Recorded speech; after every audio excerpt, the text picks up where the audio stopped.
ജർമ്മനിക്കെതിരെ England താരം Frank ലംപാർഡിന്റെ shot ഗോളിക്ക് പിന്നിൽ പോസ്റ്റിന്റെ ലൈൻ മറികടന്നിരുന്നു.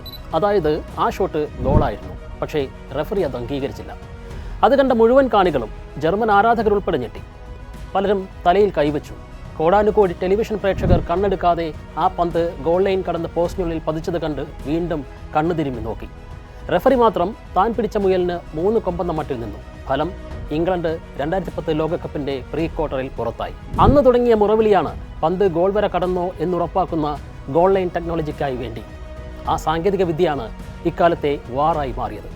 എന്നിട്ട് എന്താണ് ഫുട്ബോളിൽ സംഭവിച്ചത്? ലോകകപ്പിൽ സംഭവിച്ചുകൊണ്ടിരിക്കുന്നത്. വീഡിയോ അസിസ്റ്റന്റ് റെഫറി, അതായത് കളത്തിലെ 3 റെഫറിമാർക്കൊപ്പം കളി കാണുന്ന 4-മൻ. പന്ത് അതിർത്തി വരെ കടന്നു എന്നത് മാത്രമല്ല ഇപ്പോഴത്തെ ചുമതല. ഫൗളുകളും താരങ്ങൾ ഓഫ് സൈഡ് കെണിയിൽപ്പെടുന്നതും കണ്ടെത്തുക കൂടിയാണ്. ഒരു വിരൽത്തുമ്പിൻ്റെ കണത്തിൽ പ്രതിരോധ മതിലിനപ്പുറം കടന്നൊരു ബൂട്ടിൻ്റെ പേരിൽ കളിക്കാരൻ്റെ ഗോളെന്ന അധ്വാനത്തെയാണ് വാർ ഇല്ലാതാക്കുന്നത്. ഈ ലോകകപ്പിൽ അത് പലതവണ കണ്ടു. പല വിജയങ്ങളും എതിർപക്ഷത്തേക്ക് വഴിമാറി. അർജന്റീന ഈജിപ്ത് മത്സരത്തിൽ വാർ ചെക്കിംഗ് വിധി എഴുതിയൊരു ഫൗൾ ലോകകപ്പ് ചരിത്രത്തിലെ തന്നെ ഏറ്റവും മികച്ചൊരു ഗോളിനെ കൊല്ലാക്കൊല ചെയ്ത് നമ്മുടെ മനസ്സിൽ പതിഞ്ഞ കാഴ്ചകളെ തന്നെ ഇല്ലായ്മ ചെയ്ത് മായ്ച്ചു കളഞ്ഞു. മുസ്തഫ സീക്കോ എന്ന ഈജിപ്തുകാരൻ തനിച്ച് മധ്യനിരയിൽ നിന്ന് മെനഞ്ഞെടുത്തൊരു ഗോൾ വഴിയും അതിലെ കണിശമായ ഫിനിഷും അർജന്റീന ഞെട്ടിയ 2ാം ഗോളും ചരിത്ര പുസ്തകത്തിൽ നിന്ന് ഇല്ലാതായി. ജേഴ്സി ഊരി വീശി കാൽപന്ത് കളിയുടെ സുവർണ്ണ പുസ്തകത്താളുകളിലേക്ക് ഓടിക്കയറിയ സീക്കോ തിങ്ങി നിറഞ്ഞ ഗാലറിക്ക് നടുവിൽ വേഷം നഷ്ടപ്പെട്ട് വിവസ്ത്രനായി മാറി. അവിടെ നിന്ന് കളിയുടെ ഒഴുക്ക് അർജന്റീനയുടെ മടങ്ങിവരവിൻ്റേതാക്കി പുഴ തിരിച്ചൊഴുകി.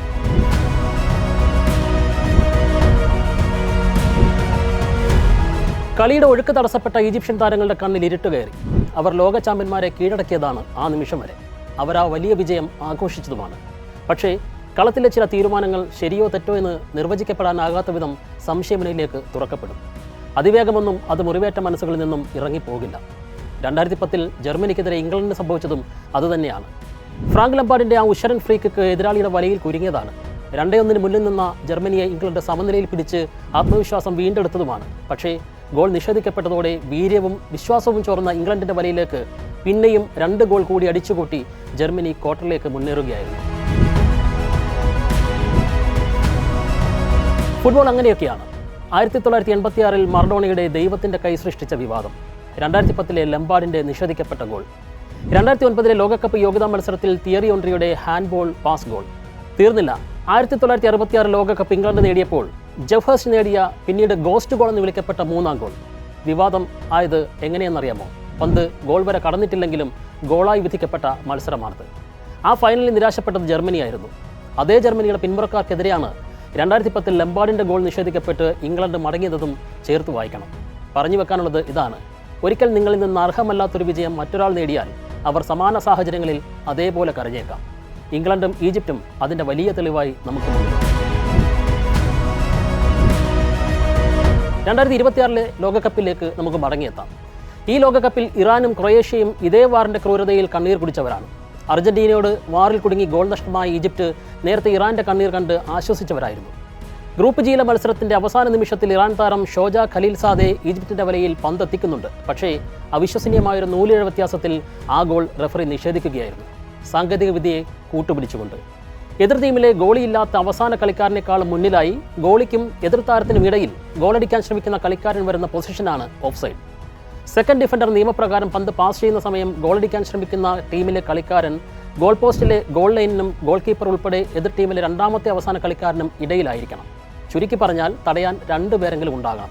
എന്നാൽ ഇറാൻ ഫ്രീ കിക്ക് എടുക്കുന്ന സമയം ഈജിപ്ത് ഗോളി മുന്നിലേക്ക് നീങ്ങിയതോടെ ഗോൾമുഖത്തോട് ചേർന്ന് അവസാനം നിലകൊണ്ട കളിക്കാരൻ ഇറാന്റെ ഗോളടിച്ച ഷോജയായിപ്പോയി. അതും കാലിലെ ബൂട്ടിന്റെ പകുതിയിൽ താഴെ മാത്രമായിരുന്നു ഓഫ് സൈഡ് ലൈനിനപ്പുറം കടന്നിരുന്നത്. ഇഞ്ചുറി ടൈമിൽ ജയിച്ചെന്നും ചരിത്രത്തിൽ ആദ്യമായി ലോകകപ്പിന് നോക്കൌട്ടിലെത്തിയെന്നും കളിയുടെ 93ാം മിനിറ്റിൽ സന്തോഷിച്ച ഇറാന് വാർ കണ്ണീരിന്റെ വിധി എഴുതി. ആ ഗോൾ നിഷേധിക്കപ്പെട്ടു. ഇറാൻ പുറത്തായി. പണ്ടത്തെ മത്സരമായിരുന്നെങ്കിൽ ഇറാന്റെ പേരിൽ ഒരു ചരിത്ര വിജയം കുറിക്കപ്പെടുമായിരുന്നു. അങ്ങനെ മുന്നേറിയ ഈജിപ്താണ് അതേ രീതിയിൽ അർജന്റീനയ്ക്കെതിരെ കരഞ്ഞത് എന്നതും ഓർക്കണം. ഒരുപക്ഷേ അത് യാദൃച്ഛികമാകാം, വിധിയുടെ വിളയാട്ടവുമാകാം.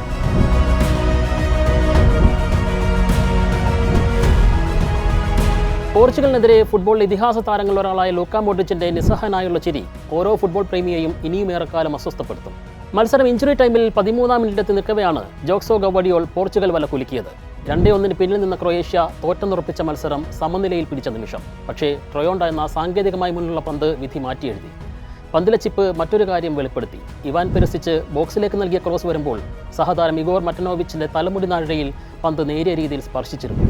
സാധാരണ റീപ്ലേകളിൽ കണ്ടെത്താൻ പരാജയപ്പെട്ട കാര്യം ആദ്യ പാസ് വരുമ്പോൾ ക്രൊയേഷ്യൻ താരങ്ങൾ ഓഫ് സൈഡ് പൊസിഷനിലായിരുന്നില്ല. എന്നാൽ മറ്റനോവിച്ചിന്റെ തലയിൽ പന്ത് തട്ടിയ നിമിഷം അതായി മാറി ഓഫ് സൈഡ് കണക്കാക്കുന്ന നിമിഷം. അപ്പോൾ ഫൈനൽ ടച്ച് അതായി മാറുകയും സഹതാരങ്ങൾ എതിർ താരങ്ങളെക്കാൾ മുന്നിലുള്ള ഓഫ് സൈഡ് പൊസിഷനായി മാറുകയുമായിരുന്നു.